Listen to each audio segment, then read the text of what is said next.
Grace going to shoot a three. Far corner, good. There was no doubt that was going in. No doubt at all. Gaither one-on-one, drives inside, tomahawks it down. There's the exclamation mark.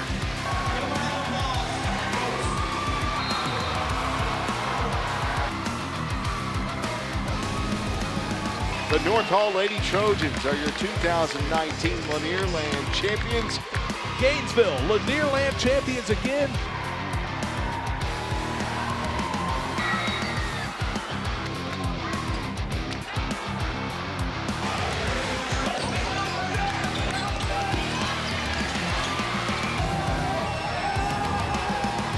I mean, that's the biggest rivalry, and that's where, you're going to see some of the best basketball played, and people going to come just because it's East Hall, Gainesville. We almost had 3 fights, and I think it's important for the community for us to play each other. And I hope we never get to the point where we decide to kick somebody out because we've got too many schools.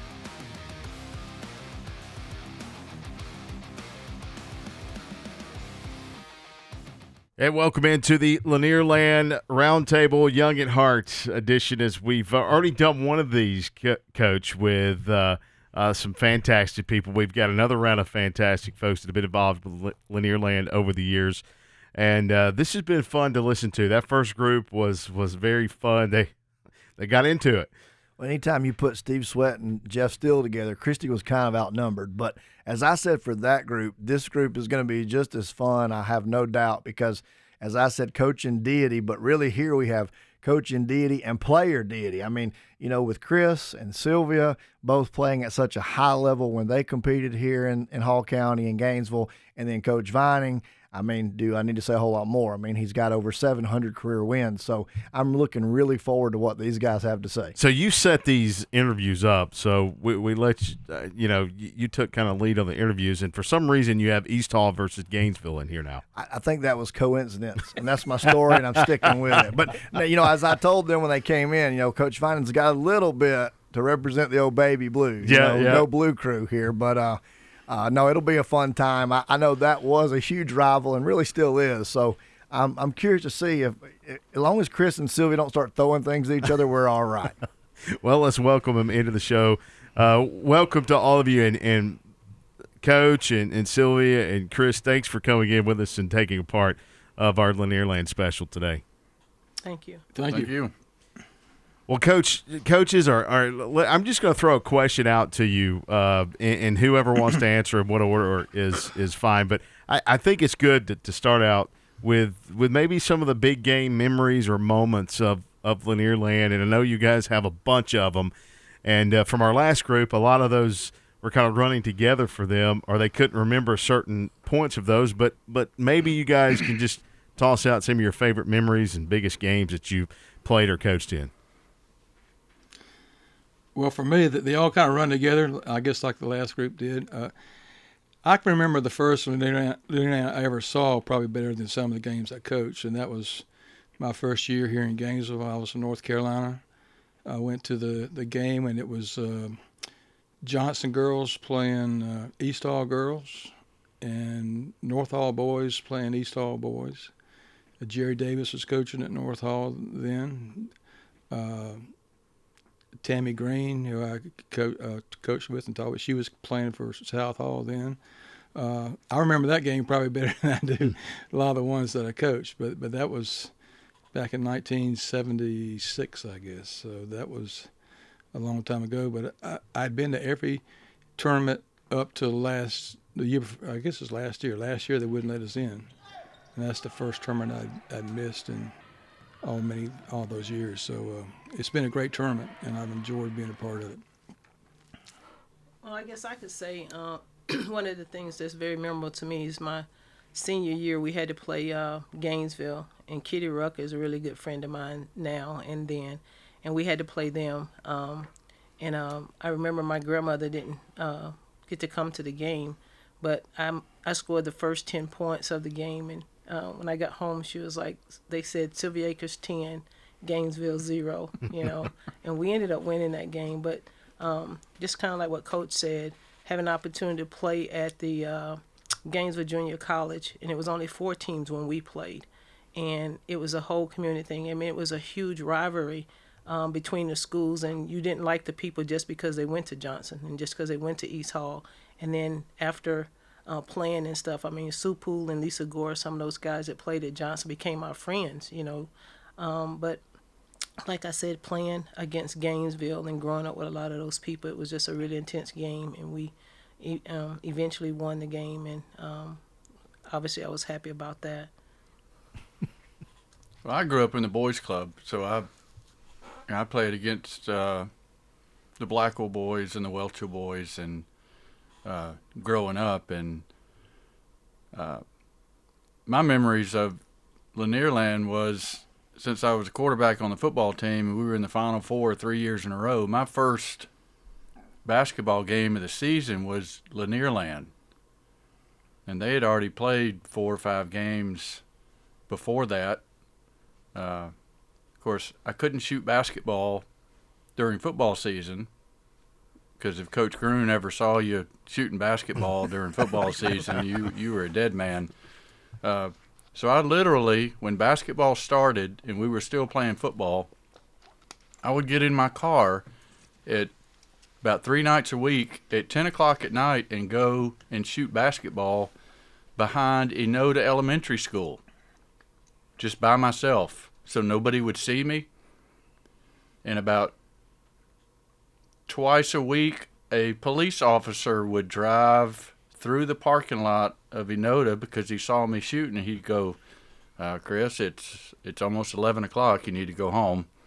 So I'd put my ball up and go home. That was how I tried to prepare for the season, because we would lose in football, and Lanierland would be the first week after that. So I had about 2 or 3 days of practice and be playing Lanierland while all my teammates had played 4 or 5 games. So, as a matter of fact, I was injured my senior year in Lanierland, didn't even get to play. So that was my most fond memory. It was my first game of the year, 3 years in a row. So for each of you guys, as I said earlier, you know, Sylvia and Chris, y'all played at a really high level. I can remember going to the Gainesville games, and like it was lots of dunks and lots of cheers, and it was pretty crazy. And then Seth, you coached at such a high level and at different places. So if I have it correct, Chris, your team, when you played 81 to 84, you guys won it 2 years. And then Coach Akers, you guys won Lanierland 3 times. And then Seth, if I have this right, you won it a total of 15 times, 10 with East Hall boys, once with the Johnson girls, and 4 times with the East Hall girls. I hope I have all those stats right. So what did you guys think about the atmosphere of Lanierland? Because y'all were in the big games, you know, the championship games and so forth. So, I mean, was it bigger than a playoff game, or what are your thoughts on that?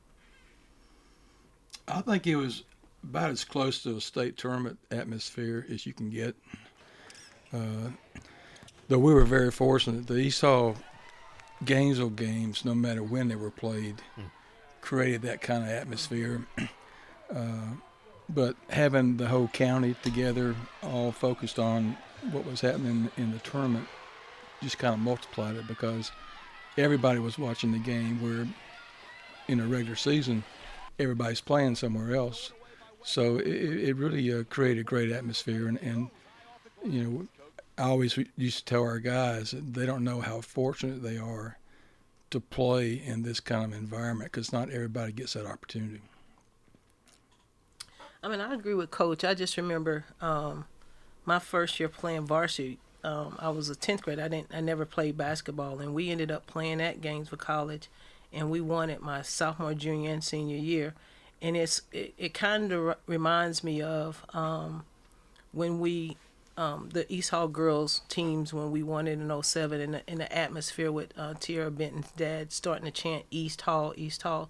The gym was packed, and it was a lot larger. You know, Gainesville College was really, really big, and so everybody was in there, and every possession mattered, you know, especially in the championship game. I mean, everybody's cheering and yelling and stuff, and I just remember, like Coach said, it's a atmosphere that, you know, kind of like playing in the state tournament. You know, I was fortunate enough to play in 2 state championship games and come out winning, and the whole community was there, even if it was East Hall, in the championship game. They just there to see basketball and see a good game, and whether it was North Hall or Johnson or whoever was playing, everybody was there and they was cheering and stuff, and so it was just really exciting. Like I said, fortunately, I had an opportunity to always win, but just the atmosphere in and of itself, I mean, it's nothing that can replace that. Well, people forget, my freshman and sophomore year, the only time we played East Hall was in Lanierland. We didn't play them in the regular season for some reason. I have no idea why. My junior and senior year, we scheduled a home-and-home with East Hall and wound up playing them in the Lanierland as well. So my first 2 years, if you lost to East Hall in the finals, you had to wait till the next year to see them again. Yeah. My junior and senior year, we had a home-and-home with them during the regular season. So I just didn't, like I said, the guys I played with, I knew everybody on the East Hall team, and it was 2 state powers. I know East Hall had some unfortunate things happen at the end of my junior and senior year where they lost in the Final Four, and we were fortunate enough to play in 3 state championship games and win 2 of them. So I'm like Sylvia, it was a state tournament atmosphere in a very small, quaint gym, and what made it good is everybody knew each other. Uh-huh. And there was a lot of talking, a lot of mouthing, but after the game, you hugged them. That's kind of the way it was, and I'm with Coach. Anytime Gainesville and East Hall play, it's a big deal. The atmosphere, as far as trying to get into the games, was something that was created. I know when we used to play in the old Gainesville gym, which I guess it's about the same size as the old East Hall gym, I guess you could say. I remember a lot of times there were a line out the door waiting for somebody to leave so they could get in. It was that kind of a packed crowd. And, of course, I also remember the game at North Hall when we were playing Gainesville. And we were getting ready to tip off, and the policeman comes over and says, "Sorry, we got a bomb threat. We're going to have to make everybody leave the gym." And so the teams went to the old gym at North Hall, and we stayed there for, I guess, at least 30 minutes, maybe longer than that. It had to be 30 more. While they made everybody exit the gym, and then they let everybody come back in the gym, and we played. And I think that's the only time in my career we started a game on one day and finished it on another day, because we didn't finish after midnight. But it was all created because of the atmosphere and people wanting to come to the game, and it's kind of special to be a part of that. I mean, when it's that important to that many people that they are wanting to get in to see the game, it just creates a special atmosphere. So Coach, from your perspective, motivating kids for that game, because you coached both girls and boys, how was that dealt with for motivation for Lanierland? And then Chris and Sylvia, how was motivating your teammates to get up for those games at Lanierland?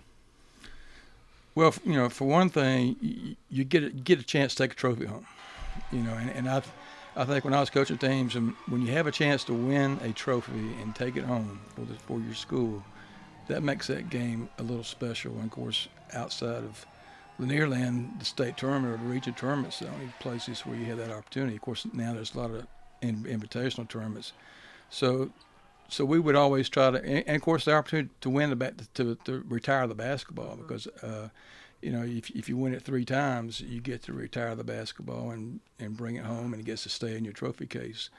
So that was always kind of a challenge and a little bit of a goal for our teams. But it's about bragging rights too for the whole. They can't take it away from you.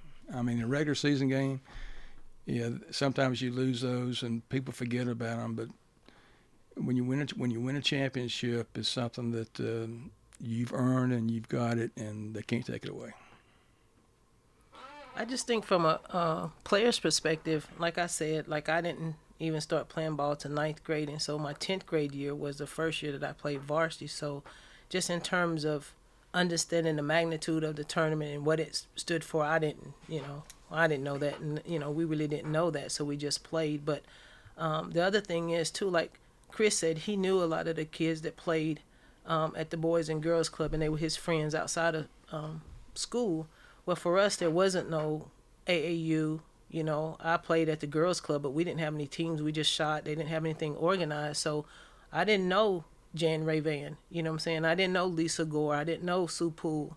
I knew Kitty Rucker but you know, those guys just from, you know, growing up in the community with them a little bit, but I really didn't, they weren't my friends.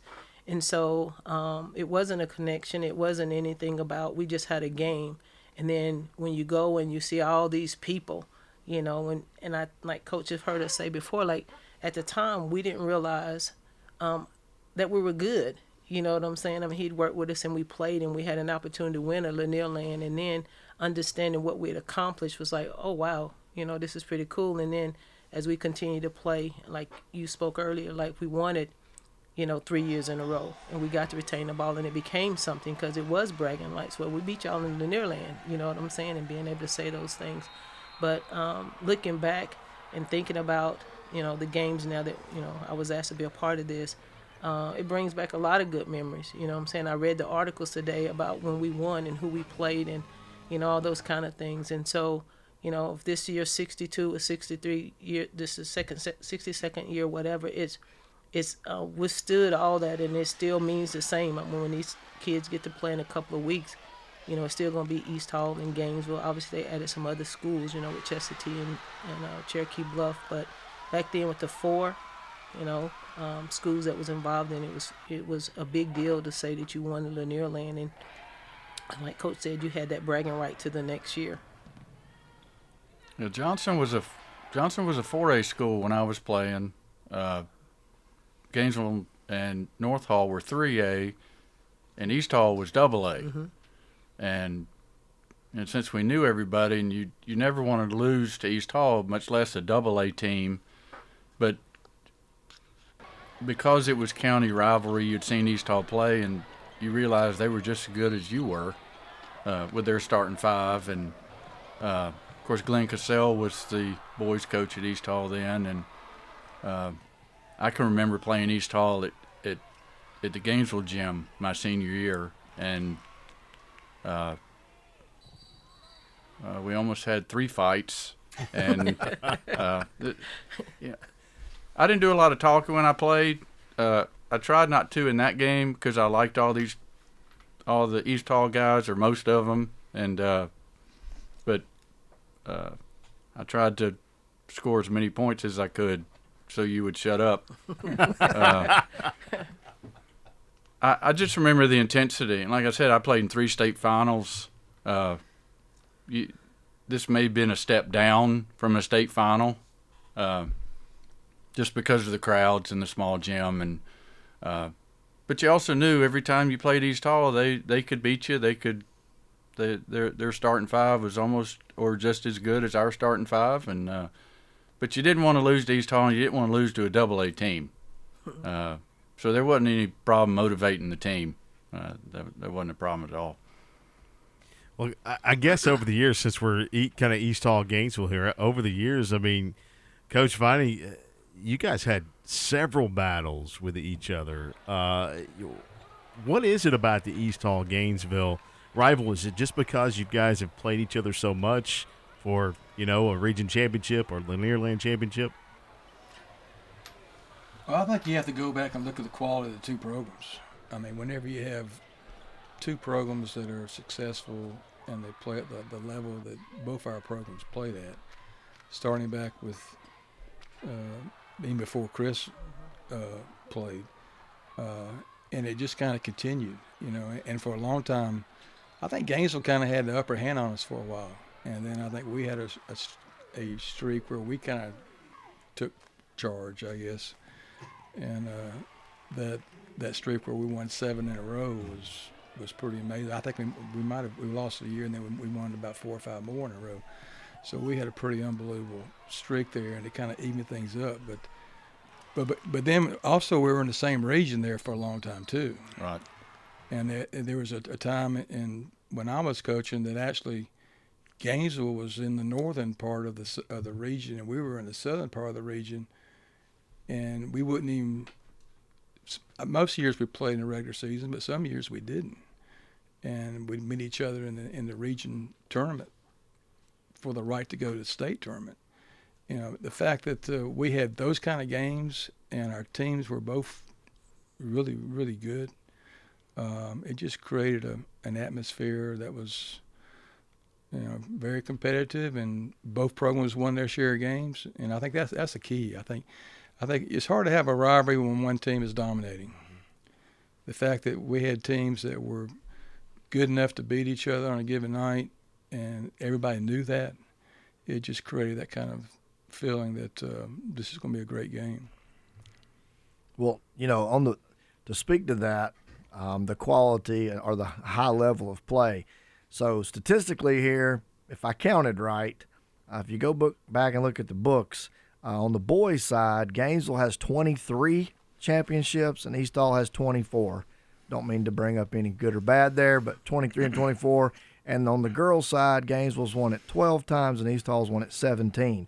But I say that to say this, that's a lot of wins between two programs, period, you know, over the course of this will be year 62, as Sylvia alluded to earlier. So it has been some really, really high level and high quality games and really good basketball. And speaking to that, you guys speak to this, please. It did start out with just 4 teams. Has the move to now 9, really, if you count the play-in game, has that been good, bad, or indifferent for the tournament, in your opinion? I would think that it's I'd use the word bad. I mean, you use that because you think about some of the games now. They play the first games at 9 o'clock in the morning or 10 o'clock in the morning, and then they have a losers bracket, you know, for seeding for the next year. You know what I'm saying? And they had to do those things just because, like you said, there's so many teams that's involved in it. How you going to decide who plays next year? So I just think that obviously they can't cut it back and just let it be the 4 original teams that made up the Lanierland, and then just trying to keep it going because it has been the longest tournament that's Christmas tournament's been held. I think I would use the word like lose. I ain't gonna say lose, but you know, a lot of people not going to those play-in games, you know, and then if it's a team that maybe upsets somebody and playing in a championship that nobody really supports or don't know anything about the players, they're not going to come anyway, you know. So I don't know if, you know, in terms of finances and revenues, in terms of what that brings to the tournament, but you know, if I know it's a team that I don't really know much about, I'm not going to the Lanierland at 10 o'clock in the morning to watch watch somebody play because it's a Lanierland game, you know. Now if in 4 o'clock or 6 o'clock game or the primetime game, if it's East Hall in Gainesville or, you know, East Hall and North Hall, who's winning at that time, it's going to be a good game to watch, then, you know, you'll have an opportunity, you know, I may make an opportunity to go see that. But, you know, I just think having too many teams is kind of watered it down a little bit, if you want to use those words. Yeah, I like the one spot at the junior college. I think a little bit of luster has lost when we wound up all being in the same region for many years in a row. And like I said, we only played East Hall and the Lanierland. It kind of made that game more special. But when you play basically everybody, and you know, you got to know the history of the tournament. I'm not sure if these kids understand, you know, supposedly it's the longest running tournament in the state, and you have to understand history before you understand what the tournament's about and how many people have played in it. You know, we're having to use more than one gym now, and we share 2 gyms, and it's just gotten gigantic because our county has gotten huge and adding so many schools. But hopefully the fire and the spark is still there for these teams still want to win it. I'm like, Coach, any chance you can win a championship, that's a good thing. I like that it's all county. Yeah, I hope everybody has a chance to compete. I know at Lakeview we never got to a championship game, but we beat Flowery Branch and North Hall and Johnson and some teams that probably maybe we shouldn't have beat, but to have the opportunity to compete against those guys and have a chance to beat those guys was a great opportunity for the program at Lakeview.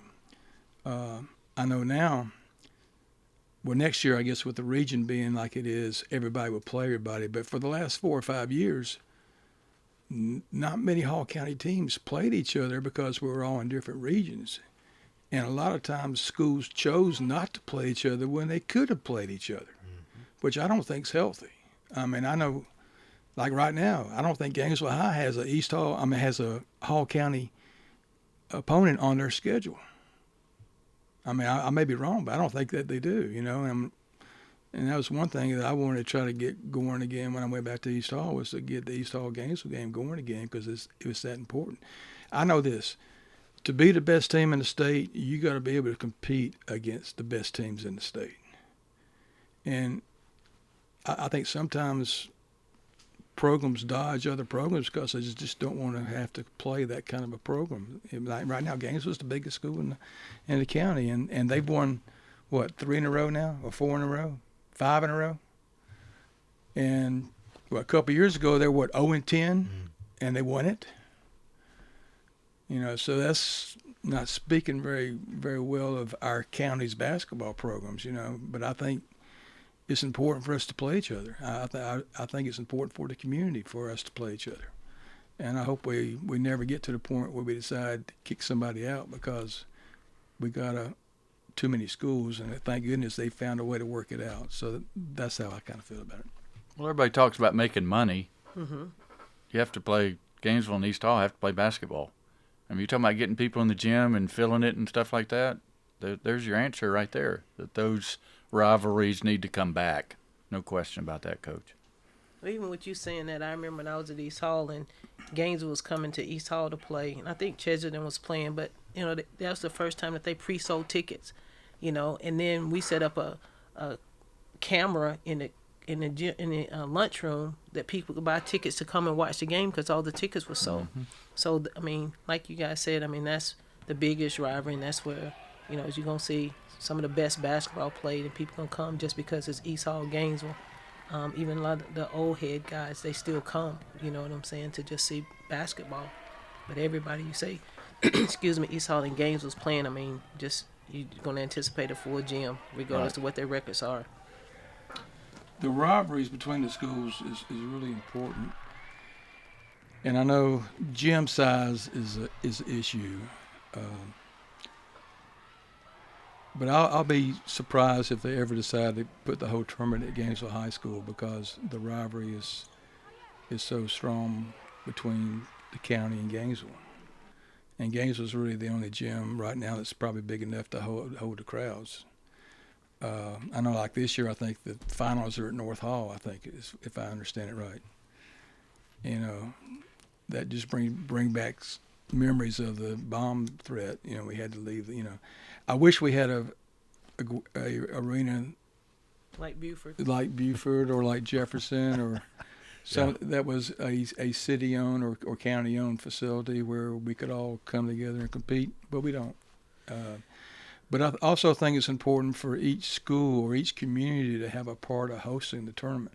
I mean, even if you don't get a chance to host a championship game, you know, for your community and your booster club to kind of be in charge of taking care of the tournament for a day, I think is important. I think every school needs that opportunity, and as far as money goes, that's a great fundraiser for the booster club. You know, now I think they play three different sites now, which is a little different. But at the same time, there's 9 schools now, which means every 3 years you'll have a chance to host part of the tournament. So I think that's important. And I'm really glad that the people that make these decisions on keeping the tournament going and hosting it has tried to make it work. So that's important. I know when my son played at Gainesville 6 or 7 years ago, I was terrified that I'd be the one standing outside and not be able to get in. So if they played at 8:30 on Friday night, I was sitting in that gym at 12. Make sure I had gotten my seat, because there were so many people trying to get into these gyms, and they were going to lunchrooms and watching it on TV. And that wasn't going to work with me. My wife would laugh because I'm early everywhere I go anyway. So, but I remember watching 5 or 6 games before my son even played, just to make sure that I could get in the gym and nobody would be bothering me, and I wouldn't be fighting to get in at the end. And that could happen again this year. I mean, that's, my suggestion would be have the finals on a separate night, so you don't have 8 games. Yeah. And if you have all the other games play on one night and play the finals the next day and just have 2 games, then maybe you wouldn't have quite the issue. But it is tough, particularly for a parent. Right. I mean, that's those are the people that I really feel for. When you've got a parent, you got a parent that's trying to watch their son or daughter play, and they come into the gym and there's a line backed up and they send you to the cafeteria because there's no room. That's tough, and I wish there was a way we could solve that, but I don't know what we can do. Well, we got a cut here with this, but we could talk all day about it. I will say that the large crowds make for a great radio broadcast. I will say that.